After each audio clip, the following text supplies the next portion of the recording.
You're listening to The Dossier, presented by Metro by T-Mobile.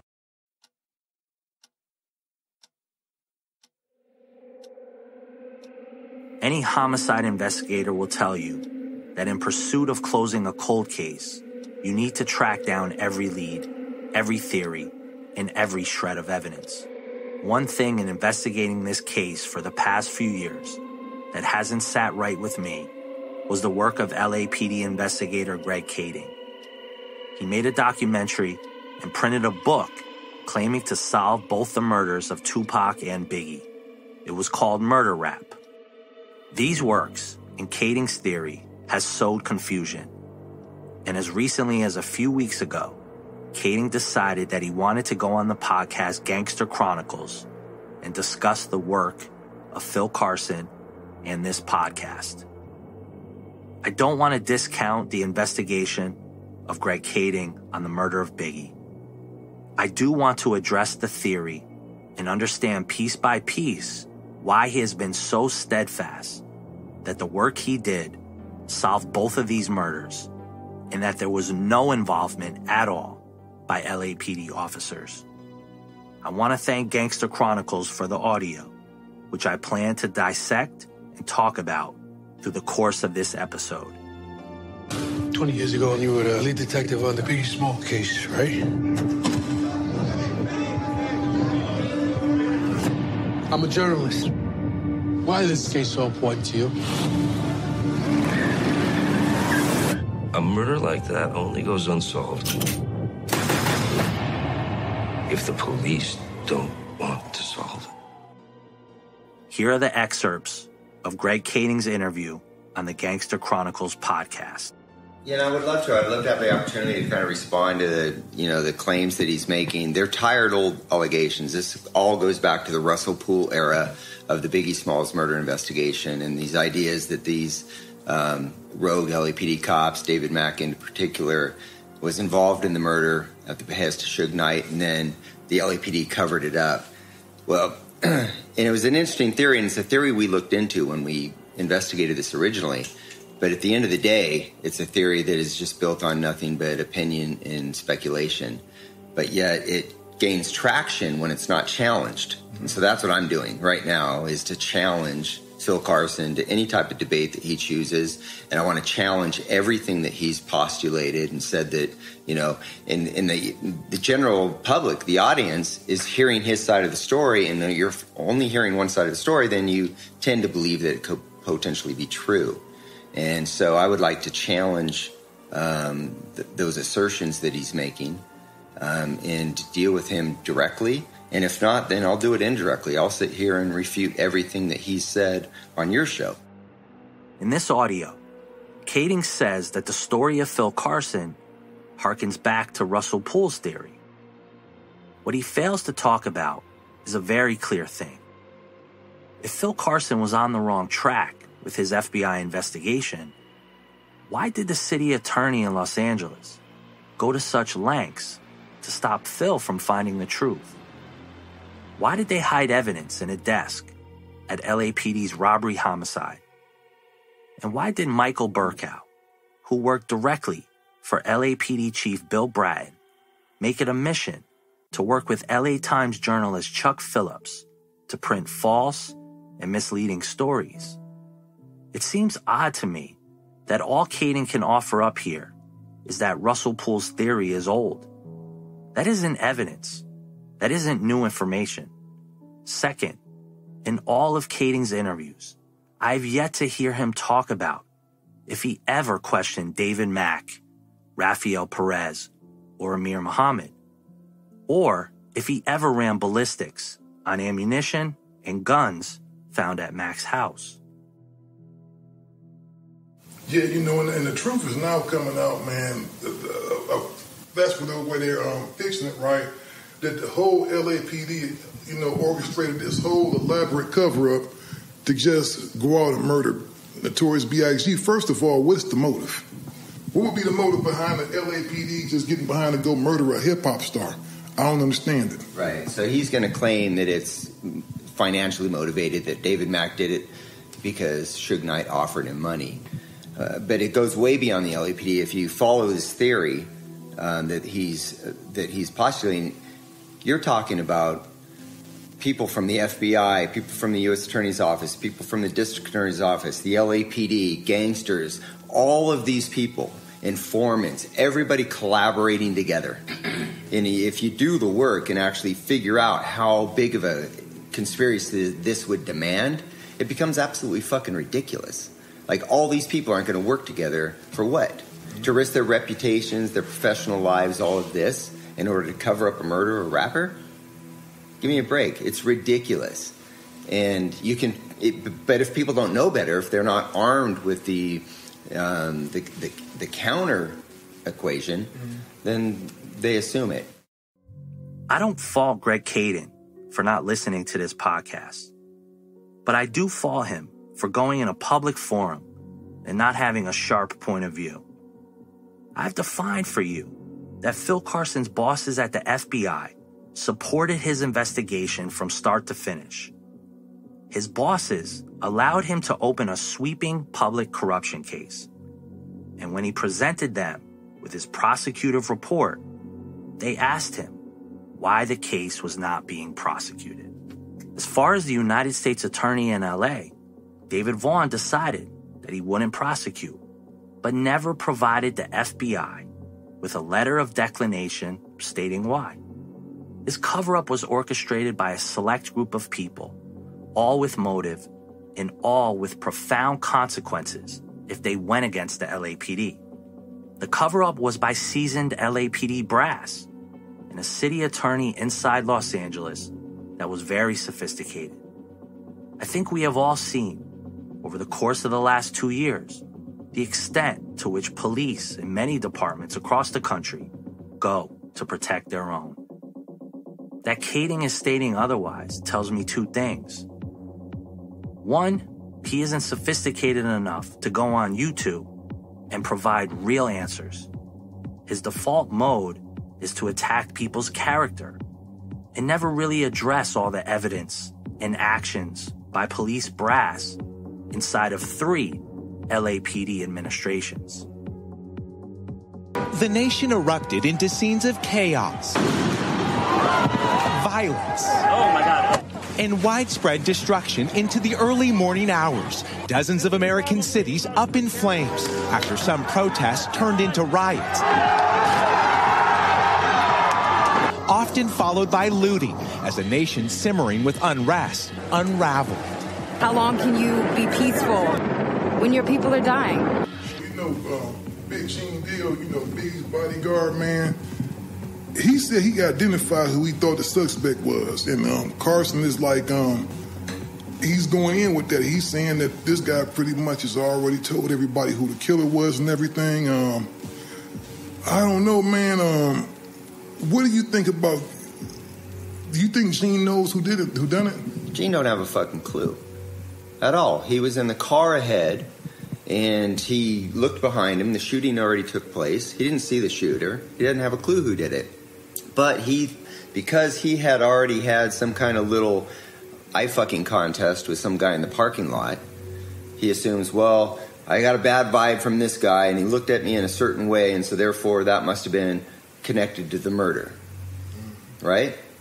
And then he identifies early on, shortly after the murder, he identifies some guy from a six-pack who has nothing to do with anything. It was just a filler picture in a six-pack. And Gene says, well, that looks like the guy.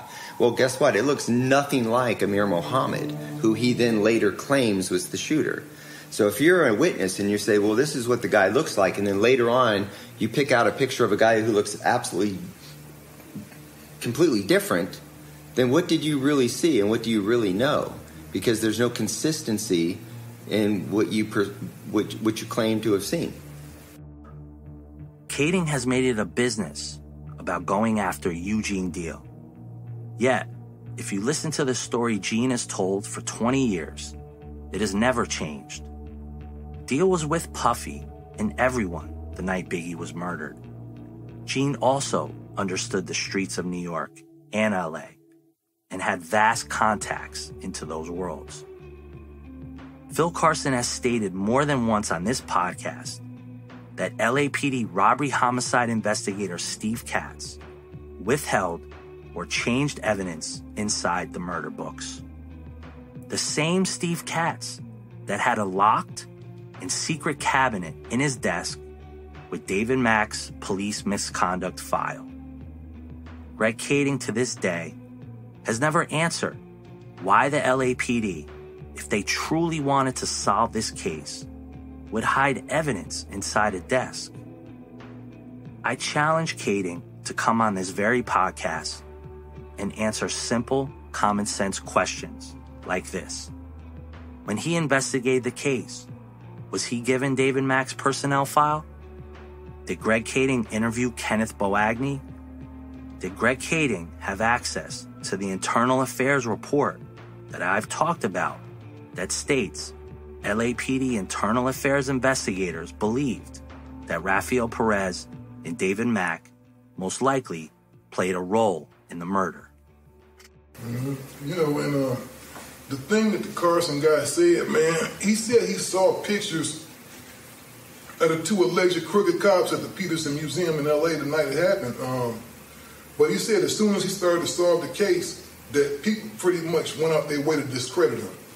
He said that there's this big scandal going on. People are trying to discredit him. What do you think about all this, man? Well, he deserves to be discredited because what he's promoting is bullshit. You know, and it's not doing any good to anybody that actually cares about the truth of this matter. And so he claims, what I believe he's claiming, is that there were some surveillance photographs of an individual that he says that he'd seen. Then when he went back to meet with the LAPD and look at the files, that picture is no longer there. Well, every single picture from the Peterson Auto Museum surveillance cameras are in the case files. I have every single one of them. And so even if we removed him, those videotapes were still at the Peterson Auto Museum for anybody to go and subpoena.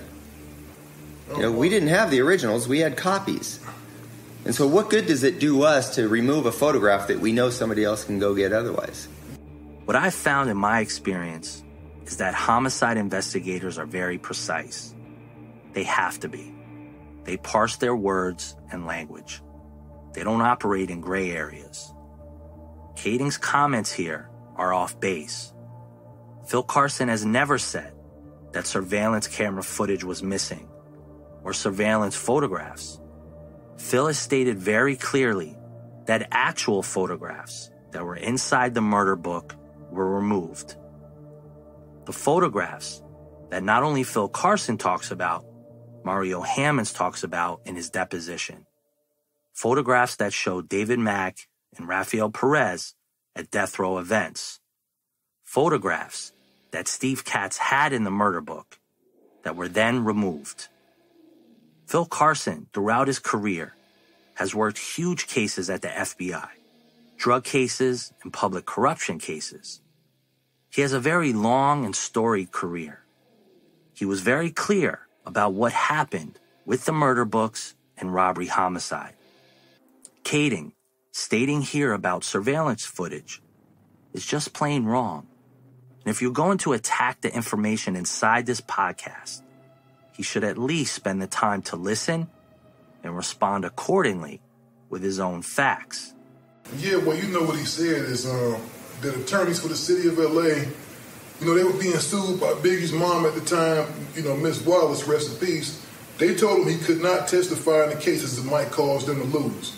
He even heard tape recordings where a senior LAPD official told the LA Times reporter to discredit him. He don't know what he's talking about, and he could derail the investigation. Well, he had a beef with Chuck Phillips, right? So that's the LA Times reporter he's talking about. Because Chuck Phillips had an in at the LAPD and was getting information about what was happening in the investigation. And that rubbed them the wrong way. They didn't think this stuff, and it shouldn't be out there, but it was. So it is what it is. But, you know, the idea that this whole thing was a big, massive cover-up and conspiracy, all you have to do is sit there and think about what it would take to do this, and then it becomes so implausible. It just falls on its face. I guess Greg Kading thinks it's okay for a journalist to print the name of a confidential FBI informant. What is especially stupid about this comment is that Greg Kading knows better. He knows that something like Chuck Phillips printing the name of an informant is not any protocol that any law enforcement agency would ever be happy about or support. I've spent enough time inside police departments that what Chuck Phillips did at the LA Times, along with LAPD Deputy Chief Michael Burkow, is borderline criminal. I'm sure when Kading was working his gang cases or murder cases at the LAPD, he would never want the name of his informants printed in the press.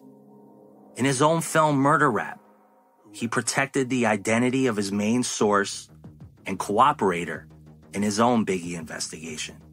So how, in this exchange, can he dismiss what happened to Psycho Mike Robinson? It's another sign of how unsophisticated he really is. What is truly sad is that this man, for years now, has been able to go on all these online platforms and go unchallenged. That has to stop now. What do you think this guy's motivation is? Because, you know, how many years has it been? Since all you're doing is opening up rehashing old wounds for these family members that don't have to live through this stuff, and now you're bringing some other stuff up. What do you think, everybody's motivation is in this? Well, that's a great point. So here's a guy that claims that there was this big cover-up, including his own agency, right? Mm-hmm. Because in order for this to work, his own agency had to collaborate with the LAPD. Mm-hmm. And he's claiming that this was all, a massive effort. Well, what does it say about him that he believes that and then continues to work for them for 15 years before he tells his story? Phil Carson continued to work for the FBI after the Biggie Smalls investigation because, as he has stated, and other sources have stated, the FBI were not a part of this cover-up. His direct bosses at the FBI supported prosecution of this case. Nowhere in anything that Phil has said has he indicated the FBI did anything wrong. Greg Kading, once again, here has a platform and chooses to distribute misinformation. Do you see a pattern developing? The cover-up took place inside two entities, the LAPD and the city attorney for Los Angeles. The FBI never had to collaborate with the LAPD. Phil investigated the case. His bosses supported it full stop. To go further, I've seen internal FBI documents that also support this narrative. They're not being objective observers. They're just like, okay, here's your platform, tell your story.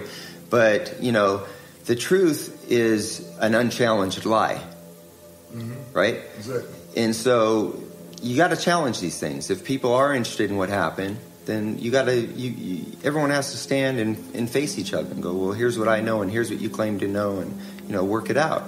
So that's what I'm hoping to do, because it's important enough to work towards that. I'm embarrassed for you. That's what I would say to him. I'm embarrassed for you, and you're an embarrassment to your agency because you should know better. I believe you believe what you're saying, but you don't have the due diligence done to go out and publicly say this. You're accusing demonstrably innocent people of horrific crimes. And that's reckless, and it's irresponsible, and it's unfair. For what? If there's one thing that Phil Carson isn't, it's an embarrassment to the FBI.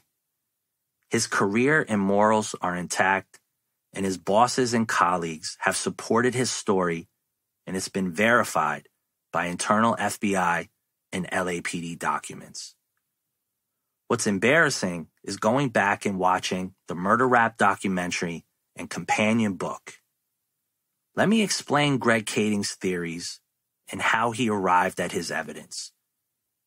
When he was named the head of the task force to investigate the murder of Biggie by the LAPD in 2006, what he actually did first was spend time solving the Tupac murder. How the fuck he did this while he was an LAPD detective, I have no idea, as that was not his jurisdiction or what the task force was created for.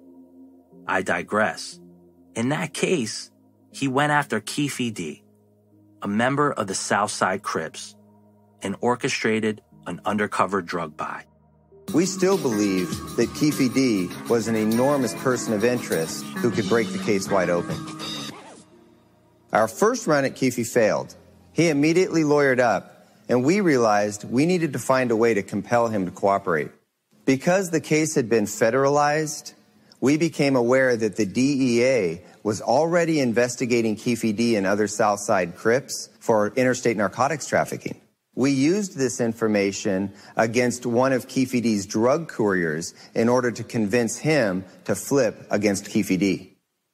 We then used that drug courier to set up Keefe D in a big drug sting involving cocaine and PCP. The operation took months. It involved wiretaps, surveillance, and undercover narcotic buys to ensure that we had an ironclad case with a life sentence that we could hold over Keefe D's head. So with this, we went to Keefe's house and confronted him with the evidence that we had built against him. Later that day, Keefe and his attorney met with us at the U.S. Attorney's Office in downtown Los Angeles. Keefe D has a serious dilemma on his hands. He either comes clean about what he knows about the murder of Biggie Smalls, or he goes to prison for the rest of his life. Keefe agrees to cooperate with the government, and that it will be a proffer session in which nothing that he tells us can be used against him unless we find out that he's deliberately lied to us. After he busted Keefe D with kilos of cocaine and PCP, Keefe D was looking at more than 30 years in prison. So Kading offers Keefe the opportunity to proffer, or go on the record in exchange for a deal. At this point, we concluded that Keefe D's big bargaining chip was Tupac, not Biggie. People had always suspected that the murders of Tupac Shakur and Biggie Smalls were connected, but now we were certain of it. With Keefe D's confession, we knew that if we could solve one murder, we would likely be able to solve the other. With a huge jail sentence hanging over his head, Keefe D tells Kading that Orlando Anderson killed Tupac in Las Vegas because an associate of Puffy was going to pay him, Keefe D, $1 million. So in essence, Keefe solves the murder for Kading. Case closed. Congrats, Greg. After spending most of his book and documentary talking about the murder of Tupac, in the last 13 minutes of the film, Kading finally outlines how he solved the murder of Biggie. Kading was able to locate an old girlfriend of Suge Knight, who he gives the alias Teresa Swan.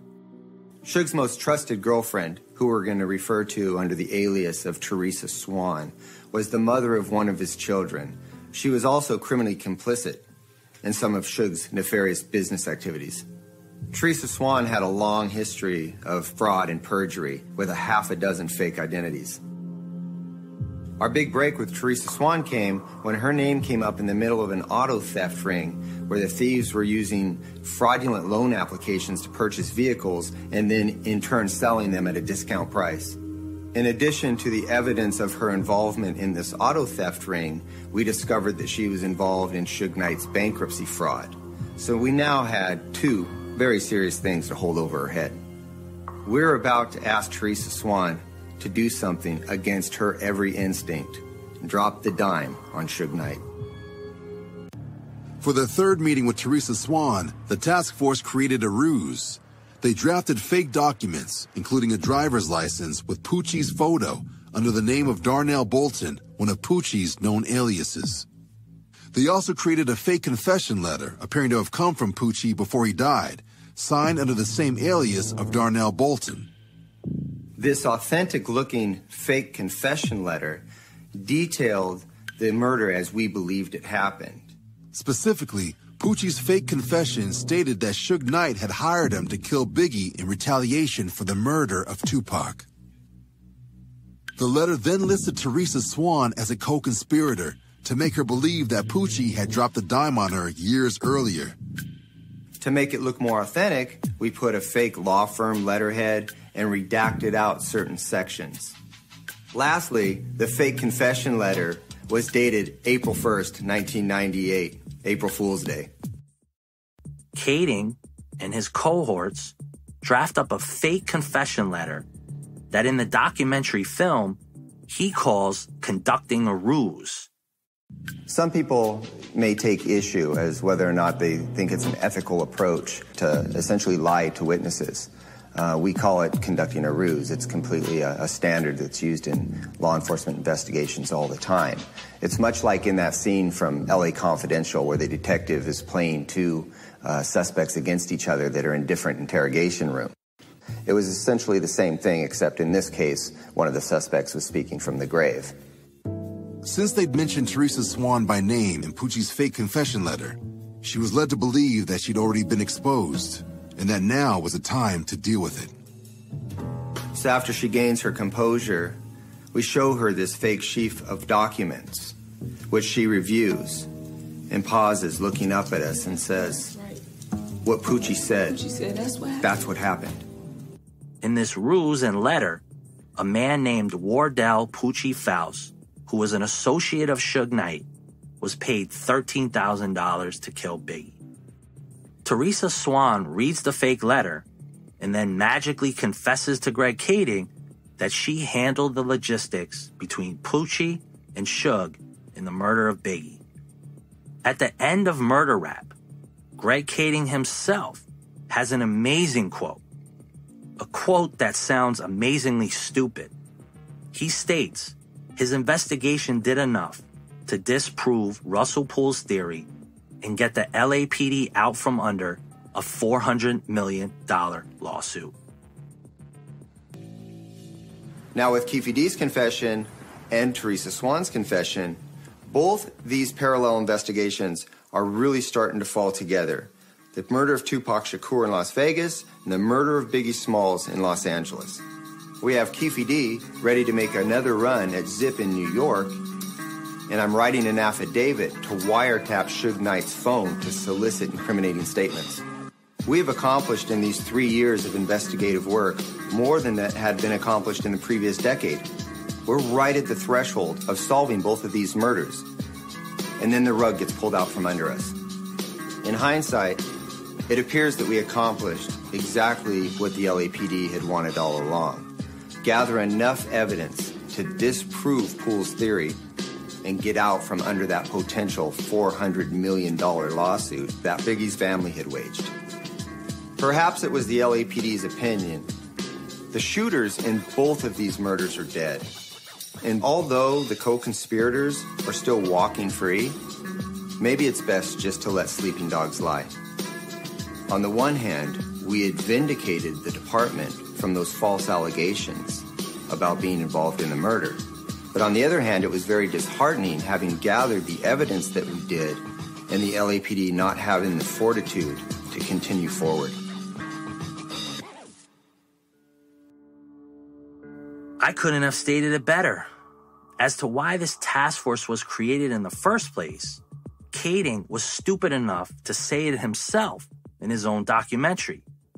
The common sense question that Kading hasn't answered anywhere is that if Teresa Swan and Suge were involved in the murder and Pucci was the shooter, why haven't the LAPD charged Teresa Swan or Suge Knight? Well, Pucci is conveniently dead, but that still leaves Suge and Teresa. Seems like a good way for all of the headaches of the LAPD to go away. Just charge Suge and Teresa.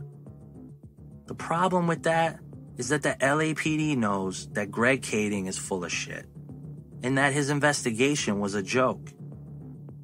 It actually is his work and his book and documentary that were the greatest ruse. It has allowed the LAPD to not only confuse the public, it has allowed the civil case to remain in a state of limbo. Kading provided the fodder for Los Angeles city attorneys to blockade Perry Sanders and Valletta Wallace from their day in court, and justice for Biggie's family. It's causing further confusion for Valletta Wallace, who is like the last standing victim in all of this. You know, faith aside, you know, Valletta Wallace should have had clarity in what happened to her son. Yeah, exactly. And so much noise got in the way, so much confusion got in the way that it led her to a place where she's never going to have definitive answers. She's never going to have that peace of mind of knowing exactly what happened because there's too much bullshit in the way. And, you know, you've got to just... you've got to be able to look at the things for what they were instead of what you want them to be or what your preconceived notions are about how it went down. You've got to look at the facts and the evidence only, and then let that determine what what your conclusions are. For Greg Kading to utter Miss Wallace's name is an absolute disgrace. It's sick and twisted. And in closing, I will say this. Greg Kading can come onto this podcast at any time and answer common sense questions as to why, if his investigations were successful, why didn't the LAPD move forward? He can answer as to what happened with his own internal affairs investigation. He can answer as to why he supports Reggie Wright Jr., a known drug dealer and felon. He can answer as to who is Teresa Swan and why did he draft a fake confession letter to get her to talk. He can also answer why LAPD's robbery homicide decided to lock evidence and files inside of a desk. He can answer as to why the LA Times printed a series of false articles and that Chuck Phillips has disappeared to this day. He can also answer if he saw the internal affairs documents that stated Mack and Perez were involved in the murders. He can answer as to why he never questioned Rafael Perez, David Mack, or Amir Muhammad.